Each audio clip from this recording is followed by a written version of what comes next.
How's it going, guys? It's Marcus. I had just recently finished watching the episode Now We're Only Falling Apart, and goddamn did they cram a lot of info into this just 11-minute episode. I honestly didn't expect the Sapphire conflict to be solved in the first episode of this bomb. I was pretty convinced this episode was going to be focused on Ruby and the next one would be focused on Sapphire, not vice versa, but I'm still very okay with this. This video isn't really an episode review, but I can say with confidence that this episode made me change my perspective on Pink Diamond's character and understand her reasonings a whole lot more on why she did all the things she did. So I made my why I don't like Pink Diamond video, or the problem with Pink Diamond being Rose Quartz video, like a month and a half ago, giving my reasonings on why I thought the twist was bad and it just made Rose and or Pink Diamond look like a super selfish character, etc. However, this episode gave a lot. In this episode, Pearl and Steven locate Sapphire almost instantly, like a minute and a half into the episode, and Pearl explains to Sapphire that at first Pink Diamond just wanted to hang out with the other Amethyst guards and just wanted to have a good time down on Earth in the Prime Kindergarten because it looked hella fun and she was bored just sitting at the moon base looking at the progress of the colony. This is when we see Pink Diamond first form into Rose Quartz, and we actually see Rose in like an official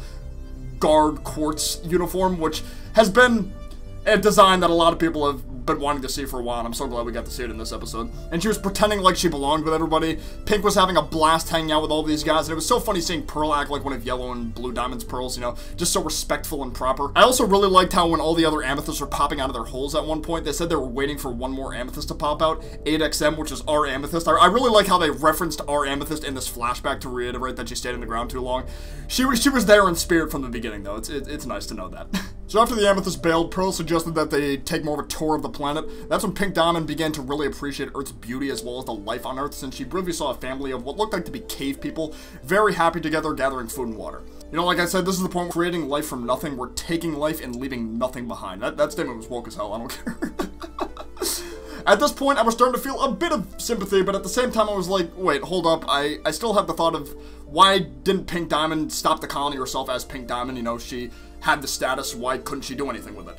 That was one of my big points in my video on why I didn't like her character all that much. She claimed in a single pale rose that all Blue and Yellow Diamond just don't care, but we never saw Pink Diamond truly attempt to reason with those two until this episode.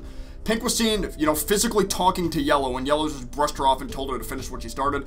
Then we see Pink Diamond talking to Blue, saying she wanted to preserve life on Earth. So Blue and Yellow just made the human zoo, but gave ownership to Pink Diamond, I guess, since Holly Blue Agate was calling it Pink Diamond Zoo. These two things got me big time. I went over on how I thought the human zoo did. She didn't. It was Blue and Yellow attempting to compromise with Pink Diamond's wishes, but the humans still didn't have true freedom. At this point, I'm like, well, damn, I can't really rag on Pink like that, because not only was the zoo not her project, but she made strong efforts shown on screen to negotiate with Yellow and Blue. So when Pink Diamond realized her status meant nothing to Yellow and Blue, Pink decided to take on the alias of Rose Quartz, so it would be impossible for even Blue and Yellow to ignore her ideals and goals. But here's where things got a little bit confusing for me, though. Pink's initial plan was to drive every single gem off the planet, like she didn't even want any allies, it was just gonna be her and Pearl just driving everybody off.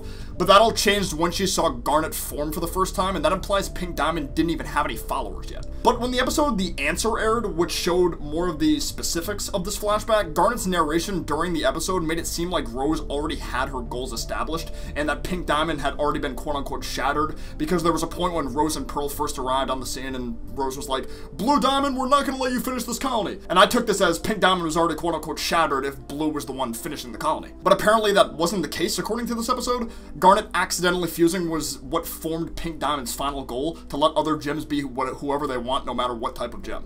This episode also low-key implied that Garnet was the first fusion ever between completely different gem types, which would make a lot of sense as to why Pink Diamond saw her as so special. She's like, oh, only on Earth could some shit like this happen, two completely different gems fusing. The bottom line is, Garnet was the reason why Pink Diamond also wanted to fight for the freedom of other gems, not just Earth. It's still kind of fishy to me how the answer was narrated, though, because it seemed like Rose's goals, at the very least, were laid out and other gems were already knew of her existence and what she was trying to do, but this episode makes it seem otherwise. Even if it is weird, I'm glad, because I don't necessarily get enjoyment out of disliking things. Like, granted, not everything is perfect, but it was really hard for me to like Pink Diamond as a character during the time of a single pill Rose being the most recent Steven Universe episode. I know it might sound kind of dumb that a single 11-minute episode could basically change my entire perspective on a character, but it kind of did. All my major points of why I didn't like Pink Diamond were just all countered during this episode, pretty much. Sapphire put it very well at the end of the episode, saying Pink Diamond was following the gems she was trying to protect rather than the other way around, and it is true. Seeing Garnet form made her realize that gems were being held back from their true potential and beauty. This is a very solid episode. I'm glad that they opened this bomb up with this episode rather than seeing the Ruby stuff first. I'm glad my perspective on Pink Diamond has changed sooner than it could have. You know, thank you, Cruniverse, for providing this episode and changing my opinion. Thank you, Cruniverse, for proving to the people who didn't like her character after the reveal as well, you know, to give maybe more of a reason as to why she did this, as well as further showing people who did like that reveal on, you know, the true journey that she had on Earth. But I think that's going to be it for this video. Thank you guys so much for watching. If you were kind of like me and didn't really like Pink Diamond after a single pill, Rose, did this episode change your opinion? If you already liked the reveal, did this episode make you like Pink Diamond even more? I'd love to know your thoughts. But be sure to leave a like down below if you enjoyed, and if you're new to the channel, subscribe. I also have a Discord server if you guys would like to join. The link for the Discord will be in the description down below. But until then, I will see you guys next time. Peace out, take care, bye-bye.